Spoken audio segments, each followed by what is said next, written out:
Méditons avec le pasteur Ertis. Méditons avec le pasteur Ertis.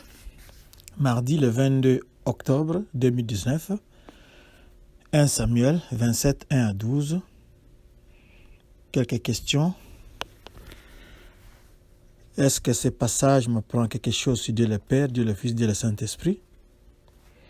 Y a-t-il un exemple à suivre ou à ne pas suivre? Rappelons que nous méditons selon le programme de la Ligue pour la lecture de la Bible, programme qu'on retrouve dans le lecteur de la Bible 2019. Aujourd'hui, il s'agit de David qui est parti s'exiler chez les Philistins. Nous allons prier. Seigneur, ta parole est actuelle. Rien de ce qui se passe maintenant n'a été fait avant. Nous savons que il n'y a rien de nouveau sous le soleil. Nous bénissons ton nom parce que toi, tu es celui qui conduit l'histoire. Tu as un plan merveilleux pour tes enfants. Tu écris droit avec des lignes courbes et ton plan s'accomplira sûrement. Nous te bénissons au nom de Jésus-Christ. Amen. Nous vous saluons au nom de Jésus-Christ. Ici, nous allons commencer avec le premier verset. David dit en lui-même, « Je périrai un jour par la main de Saül. Il n'y a rien de mieux pour moi que de me réfugier au pays des Philistins, afin que Saül renonce à me chercher encore dans tout le territoire d'Israël, ainsi j'échapperai à sa main. » Nous voyons ici David qui prend la résolution quand il s'est séparé. Et vous savez, nous avions dit hier que Saül lui donnait la chasse. David avait monté une opération commando. Il a pris la lance de David, du roi Saül et sa cruche d'eau qui était à son chevet. Les deux groupes se sont séparés. Saül est rentré chez lui. Après avoir constaté la bonne volonté de David, mais David n'était pas rassuré pour autant. Il ne pouvait pas rentrer en Israël. Il a préféré aller chercher asile dans les territoires voisins, les territoires de Philistins, chez le roi Akish de Gath.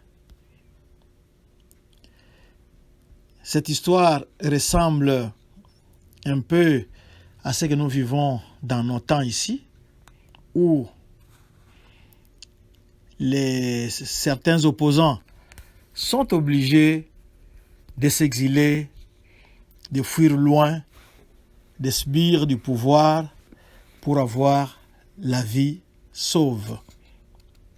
Vraiment, la Bible contient tout et la Bible exploite chaque aspect de la vie. Le verset 2 nous dit que David est parti avec ses 600 hommes à Gath, chez le roi Akish. Et pour ce faire, au verset 3, ils s'étaient déplacés avec leur famille. On ne parle pas de tout le monde, mais on nous précise que à cette époque-là, David avait 2 femmes, Akinoam de Jezreel et Abigail de Carmel, femme de Nabal. Nous savons comment David a épousé cette femme quand son mari Nabal était décédé. Et comme David l'avait bien pensé au premier verset là-bas, quand Saül a eu l'information que David était à Gath, il cessa de les chercher. Parce que vous savez que le roi Saül mobilisait 3000 hommes d'élite d'Israël juste pour chercher David. Alors, l'armée israélienne n'était pas... l'armée d'Israël n'était pas assez forte, assez puissante pour venir chercher David dans un territoire ennemi. Nous savons que très souvent, entre Israël et les Philistins, les courants ne passaient pas. Les Philistins étaient des ennemis d'Israël. Alors, Saül a préféré cesser de le chercher parce qu'il sait que aussi longtemps que David sera loin du territoire d'Israël, donc lui, Saül, sera et restera roi. Il peut dormir tranquille. Le verset 5 nous dit: si j'ai trouvé grâce à tes yeux, qu'on me donne dans l'une des villes du pays un lieu où je puisse demeurer.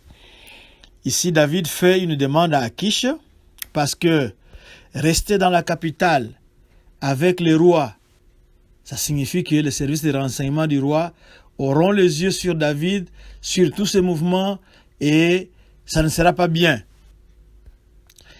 Alors, il préfère être à l'écart, et la coutume à cette époque-là était que on pouvait vous cantonner quelque part, même loin de la capitale, mais on leur a donné une place, une ville où ils ont pu habiter loin des regards du roi, loin de tout soupçon, et ils étaient là-bas tranquilles et à l'aise. C'est pour cela qu'au verset 6, le territoire que Akish leur donnera, ce sera Tsiklag. Et on nous précise que jusqu'à ce jour, donc quand on écrivait ce livre, Tsiklag appartenait toujours au roi de Juda. Et l'exil de David, d'après le verset 7, fut d'1 an et 4 mois, c'est-à-dire 16 mois, au pays des Philistins. Alors, le verset 8 nous parle des occupations de David pendant ce temps-là. David et ses gens montaient et faisaient des incursions chez les Géshuriens, les Gurziens et les Amalécites. Nous savons que quand Israël est entré en terre promise, Dieu leur avait demandé de faire le nettoyage par le vide. Saül, au lieu de mobiliser son armée à combattre les ennemis d'Israël, Saül préfère tuer son temps à chasser, à donner la chasse aux sorcières, à donner la chasse aux opposants. Alors, ici, David semble continuer l'œuvre qu'il n'avait pas pu achever Josué, c'est-à-dire celui de massacrer les anciens habitants de Canaan. Le verset 9 nous précise que David ravageait 7 contrées. Et qu'est-ce qu'il faisait? Ce n'est pas comme voué à l'interdit, mais en tout cas, il ne laissait personne vivre. Lui prenait seulement le butin, il ramenait, et comme les morts ne parlent pas, il détruisait tout. Il ne laissait pas de témoins gênants derrière lui pour venir dire au roi Akish, voici, il y a ceci, il y a cela. Il tuait tout et il venait avec le butin. Bien sûr, comme il était abrité chez les Philistins, il était en train de donner aussi une espèce de tribu, c'est-à-dire il donnait une part du butin au roi Akish. Et bien sûr, nous voyons au verset 10, les rois qui semblaient se renseigner sur les mouvements, les activités de David. Et David les trompait. Pourquoi? Parce que c'était d'abord les ennemis. Israël et les Philistins étaient ennemis. Même si David était en exil chez eux, cela ne signifiait pas qu'il devait leur dire la vérité par stratégie, parce que c'était des ennemis, parce que c'était des... Bon, pour un temps, ils ont un peu fait la paix, mais du moins, ils ne pouvaient pas tout lui dire. Et il n'oublie pas que les Philistins étaient des ennemis. C'est comme ça qu'ils préfèrent ne pas lui révéler la vérité. Il était simplement vague en lui disant les midis. Les midis, nous avons toujours dit que les midis, c'était le sud. Donc, vers le sud de Juda, vers le sud de Jéréchméélites, vers le sud des Kéniens. Il était assez vague et le roi ne pouvait pas bien contrôler son mouvement. Et il croyait que David était en train de combattre contre les Israélites. Or, David était en train de mener le combat de l'Éternel, comme l'avait dit Abigail, que je sais que tu mènes le combat de l'Éternel.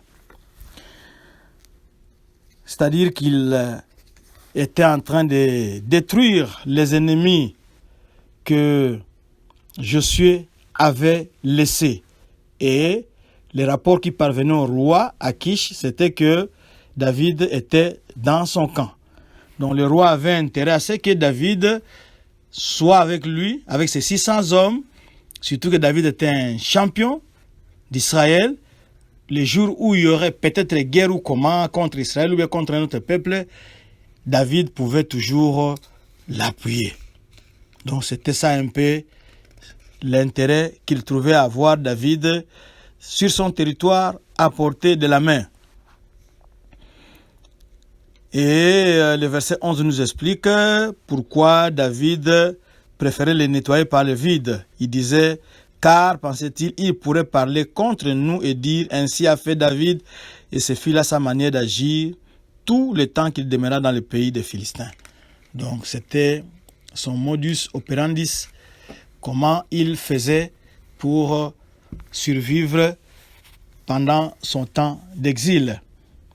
Et les versets disent, Akish se fiait à David, comme nous l'avons dit, il avait confiance en David, il pouvait en faire un allié en cas de guerre. Et il disait, il se rend au Dieu à Israël, son peuple, et il sera mon serviteur à jamais.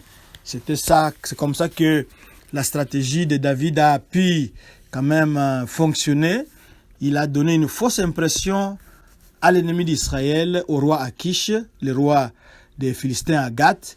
Et celui-là croyait que le jour où ça va barder entre lui et un autre peuple, et surtout avec Israël, tel que David était supposé faire des razzias dans les territoires d'Israël, les Israélites sont en train de les vomir, et un jour, quand il y aura guerre, avec ces 600 hommes, ça sera un bel appui. Mais il s'est trompé largement. Il s'est trompé largement parce que David était un guerrier et il continuait à exécuter la mission que Dieu avait donnée à Josué et à Israël de faire le nettoyage par le vide. C'est ce que Saül n'avait pas fait et en quelque sorte David était en train de le réaliser. C'est la fin, c'est un chapitre très court, mais quelles que soient les circonstances ou les impressions que nous pouvons avoir, ici, les plans de Dieu continuaient. David était en sécurité, loin du trône d'Israël, et il ne dérangeait plus Saül, enfin il ne menaçait plus le trône de Saül, d'après Saül, mais nous savons que Dieu sait ce qu'il est en train de faire et pourquoi il le fait. Et nous les glorifions seulement, comme nous l'avions dit dans la prière, il écrit droit avec des lignes courbes. Nous allons prier. Seigneur, merci pour ta parole de ces moments, de ces jours. Nous bénissons ton nom parce que tu as pu trouver une place où David pouvait être en sécurité, loin des flèches, loin des poursuites de Saül. Et il a trouvé même aussi une ville où il pouvait être en paix sans que le roi Akish puisse les tourmenter. Il n'y a que toi qui pouvais créer de pareilles conditions pour que ton serviteur soit à l'aise et que ton plan puisse continuer son chemin. Sois béni à jamais au nom de Jésus-Christ. Amen. Voici notre site web, notre site internet, c'est www.églisedoxadeo.com. Si vous voulez retrouver cette méditation, cliquez dans les sermons, ensuite allez au blog. Notre verset de la semaine, d'après le lecteur de la Bible, c'est 1 Samuel 25-32. Béni soit l'Éternel, le Dieu d'Israël, qui t'a envoyé aujourd'hui à ma rencontre. Que Dieu vous bénisse.